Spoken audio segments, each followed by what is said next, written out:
नेता राहुल गांधी ने शुक्रवार को उत्तर प्रदेश की रायबरेली लोकसभा सीट से नामांकन दाखिल कर दिया है। इस दौरान उनके साथ कांग्रेस अध्यक्ष मल्लिकार्जुन खड़गे, उनकी मां सोनिया गांधी भी मौजूद रहीं। राहुल के नामांकन के समय उनकी बहन प्रियंका गांधी वाड्रा और उनके पति रॉबर्ट वाड्रा भी मौजूद रहे।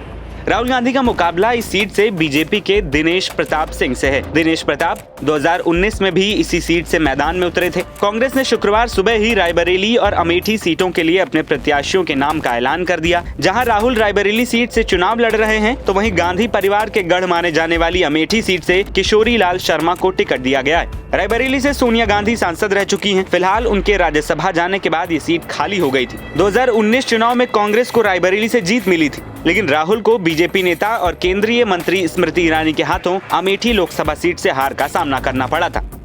बता दें कि राहुल गांधी रायबरेली के साथ साथ केरल की वायनाड सीट से भी चुनाव लड़ रहे हैं। ये दूसरा मौका है जब राहुल एक ही चुनाव में 2 सीटों से मैदान में हैं। पिछली बार भी उन्होंने अमेठी के साथ साथ वायनाड में चुनाव लड़ा था, जहां उन्हें अमेठी से करीब 50,000 वोटों से हार मिली थी, लेकिन वो वायनाड से बम्पर वोटों से जीतकर संसद पहुंचे थे। वायनाड में लोकसभा चुनाव के दूसरे चरण में ही वोटिंग पूरी हो चुकी है। उम्मीद जताई गई कि राहुल आसानी से यहां जीत सकते हैं। हालांकि 4 जून को नतीजों के बाद ही तस्वीर साफ हो पाएगी।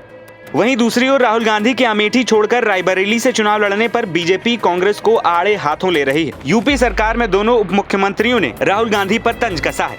साथ ही अमेठी से वर्तमान सांसद और बीजेपी उम्मीदवार स्मृति ईरानी भी कांग्रेस पार्टी पर हमला करती दिखी। रायबरेली अमेठी प्रचंड बहुमत के साथ बीजेपी जीतेगी। राहुल गांधी जी अमेठी से पलायन करके वायनाड गए, वायनाड से आकर के रायबरेली में उत्तर प्रदेश की जनता, रायबरेली की जनता समझ चुकी है ये रणछोड़ दास लोग हैं।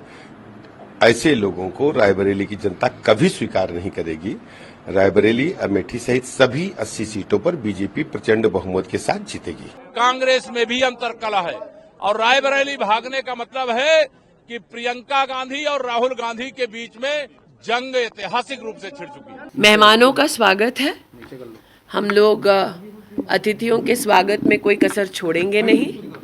इतना ही कह दूं कि अमेठी से गांधी परिवार का ना लड़ना इस बात का संकेत है कि कांग्रेस पार्टी चुनाव में एक वोट पड़ने से पहले ही अमेठी से अपना हार स्वीकार कर चुकी है, क्योंकि अगर उन्हें लगता कि यहाँ जीत की कोई भी गुंजाइश है तो वो यहाँ से लड़ते, अपने प्रॉक्सी को ना लड़ते। गौरतलब है कि गांधी परिवार का गढ़ मानी जाने वाली दोनों लोकसभा सीटें रायबरेली और अमेठी सीट को लेकर लंबे समय से राजनीतिक गलियारों में चर्चाएं चल रही थी कि गांधी परिवार का कोई सदस्य इन दोनों सीटों से जरूर चुनाव लड़ेगा। वहीं अब तस्वीर साफ होने के बाद राहुल तो रायबरेली से चुनाव लड़ रहे हैं, लेकिन अमेठी सीट से गांधी परिवार का कोई भी सदस्य मैदान में नहीं है। NBT ऑनलाइन की रिपोर्ट।